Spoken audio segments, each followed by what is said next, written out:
Bonjour à toutes et à tous, aujourd'hui on se trouve pour du coup voir si le MacBook Pro Retina 2015 est toujours viable en 2021. Donc c'est parti, on va commencer la vidéo.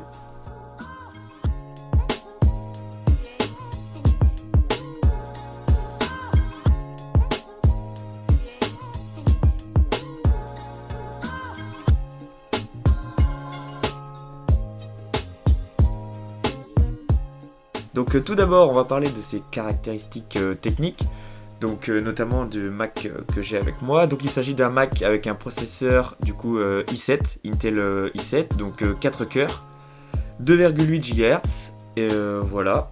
Donc concernant le processeur, donc du coup j'ai fait du coup des tests sur Cinebench, donc R23. Donc c'est en gros du bench qui va pouvoir mesurer la puissance du processeur. Donc pour l'instant, vu que c'est la première vidéo, on n'a pas grand chose comme comparatif, mais les chiffres sont...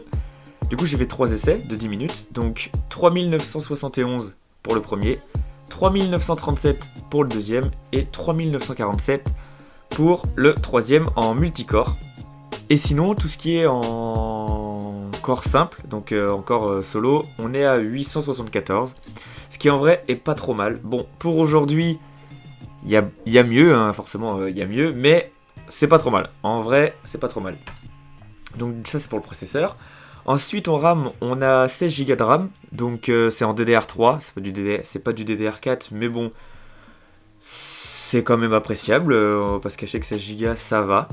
Après, pour la carte graphique, donc dans le Mac, dans la config que j'ai pas de carte graphique.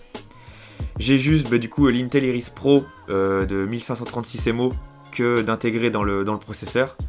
Donc c'est quand même du coup un GPU très faible. Mais voilà, sur ce type de machine, ça sert à rien d'avoir... En fait, tout dépend de l'utilisation.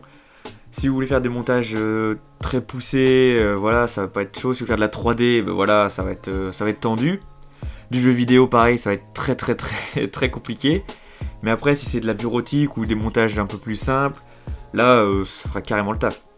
Ensuite, en stockage, on a du coup 500 Go SSD. Donc un SSD hyper rapide, franchement, waouh, rien à dire. Ensuite, pour l'écran, donc c'est un écran de 15,4 pouces. LCD Full Retina, donc 2880 par 1800. Donc c'est une résolution de malade, hein. Clairement, c'est... même aujourd'hui, du coup, même en 2021, c'est une résolution... exceptionnel, genre c'est du Retina, c'est comme ce qui se fait aujourd'hui, enfin non, depuis les nouveaux MacBook Pro 14 pouces et tout, il y a eu mieux, mais franchement c'est un écran excellent. Ce qui fait la grande force aussi de cet ordi, c'est l'écran qui est excellent. Au niveau des bordures, il y a les bordures, en soi ils sont assez épaisses, mais moi je trouve pas ça très dérangeant, je trouve ça un petit style, avoir des bordures de cette taille là, qui sont pas non plus excessives comme le MacBook Air 2017 ou 2015, ou même avant. Mais voilà, pour moi ça va. Donc vu que c'est le MacBook Pro 2015, on a toujours les dernières mises à jour. Donc là, l'ordinateur était en macOS Monterey, donc en 12.1. Donc ça marche tout à fait bien, toutes les animations sont fluides, tout est nickel, donc franchement rien à dire. Donc voilà.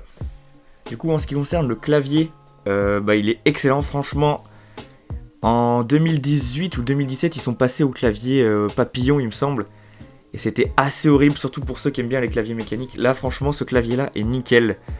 Il tape super bien, franchement. Il est nickel, franchement, rien à dire. Ensuite, tout ce qui est sur le trackpad.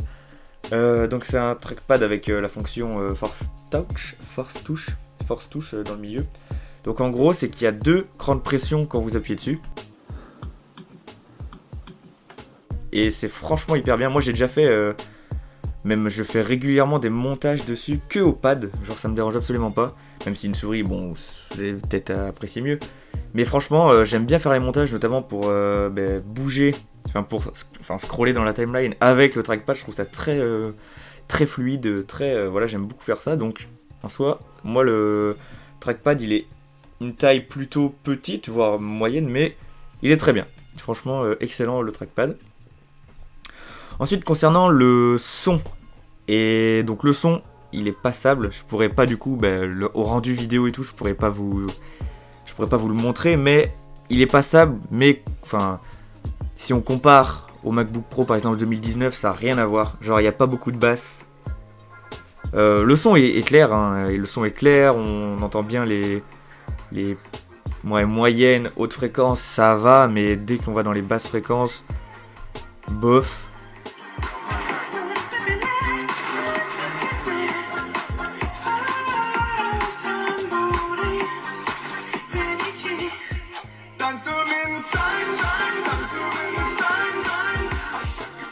Voilà quoi. Ensuite, voilà, donc si je vous devais donc les points forts de ce Mac, donc son écran, qui est excellent. Son autonomie aussi, franchement, au niveau autonomie, je sais pas à quoi comparer ça, mais j'ai eu plusieurs ordi, notamment en cours, en tant qu'étudiant, et franchement, il tient facilement les 8 heures. Ensuite, ses points forts aussi, le clavier et son trackpad qui est excellent. Le design. Alors, le design, il peut paraître un peu vieux comme ça, mais un truc que j'adore et qu'ils ont arrêté de faire à partir de 2015, c'est la pomme qui s'illumine. Et franchement, bon, c'est peut-être un peu gadget, mais moi je trouve ça ultra stylé quand même, une pomme qui s'illumine. Enfin, moi je trouve ça bien, donc voilà. La pomme qui s'illumine, je valide. Du coup, c'est dommage qu'il n'y ait plus ça sur les autres modèles. Quoique sur les derniers, je ne sais pas s'ils l'ont remis. Sur les derniers MacBook Pro, enfin 14 pouces, 16 pouces, je ne sais pas s'ils ont mis, avec les puces M1 Pro et M1 Max. Mais voilà. Donc ensuite, au niveau des ports, on a du coup de l'HDMI, pour mettre la carte SD, de l'USB, de USB, un câble jack, après 2 ports Thunderbolt, et le truc qui vraiment est trop bien, c'est qu'il y a le MagSafe. Et ça, c'est tellement bien. Genre, c'est aimanté. Et du coup, si vous prenez un coup de pied dedans, un pied dedans ou un geste, voilà, ça va tenir un peu. Ça va pas direct casser ou emmener le truc. Donc, franchement, c'est hyper bien. Même pour recharger, ça vous indique de loin. Si vous êtes, par exemple, si vous chargez votre ordi de loin, vous voyez la petite LED orange. Et dès que c'est vert, vous savez qu'il est à 100%. Vous pouvez aller le débrancher. Enfin, vraiment, le MagSafe, c'est trop bien. Après, en défaut, le poids. Clairement, il pèse très lourd. Il pèse 2,40 kg. Donc c'est quand même assez lourd, hein, on va pas se mentir, dans un sac. Voilà, transporter, il est quand même lourd. Hein, il est lourd, mais voilà. C'est un de ses seuls défauts, franchement. Il est lourd, mais pour son époque, ça va déjà. Franchement, on sent, en fait, il est lourd, mais on sent quand même la qualité du matériau et tout ça. Donc, bon, moi ça me dérange pas, mais il faut quand même le préciser qu'il est assez lourd. Ensuite, en autre défaut, franchement, j'en ai pas. Hein. Le défaut de cette machine, c'est que moi franchement j'en ai pas. Hein. Parce que à ce prix-là, donc là du coup en 2021, les seuls moyens de vous le procurer du coup ça va être d'occasion ou en reconditionné. Apple ne vend plus ce genre de Mac. Donc franchement, si par rapport au prix, donc par exemple pour un 15 pouces comme le mien sans carte graphique et tout, dans le marché de reconditionné c'est à peu près 1100 euros, 1000 euros, 1200 euros. C'est quand même beaucoup moins cher que les nouveaux MacBook. Et ça fait quasiment le même travail. Bon, je parle pas du...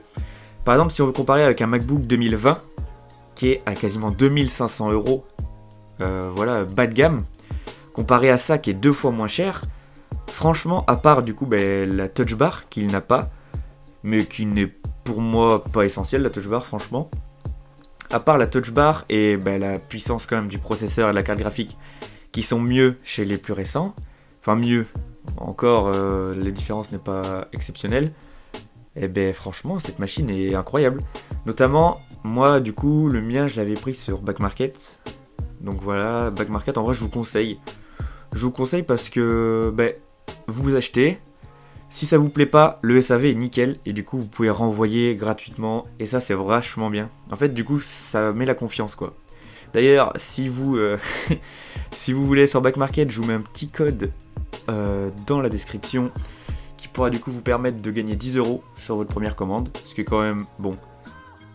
Je trouve exceptionnel, je trouve excellent. Donc voilà. Donc c'est tout pour moi, voilà, j'espère que la vidéo vous a plu, une petite vidéo rapide, première vidéo, donc voilà, je sais pas si ça gardera ce format, et si j'en ferai d'autres, mais en tout cas, voilà. Donc n'hésitez pas à mettre un pouce bleu ou un pouce rouge Ah non, les pouces rouges n'existent plus. Enfin bref. N'hésitez pas, je sais pas, à mettre des pouces bleus, faites ce que vous voulez. Enfin bref. Allez, tchuss.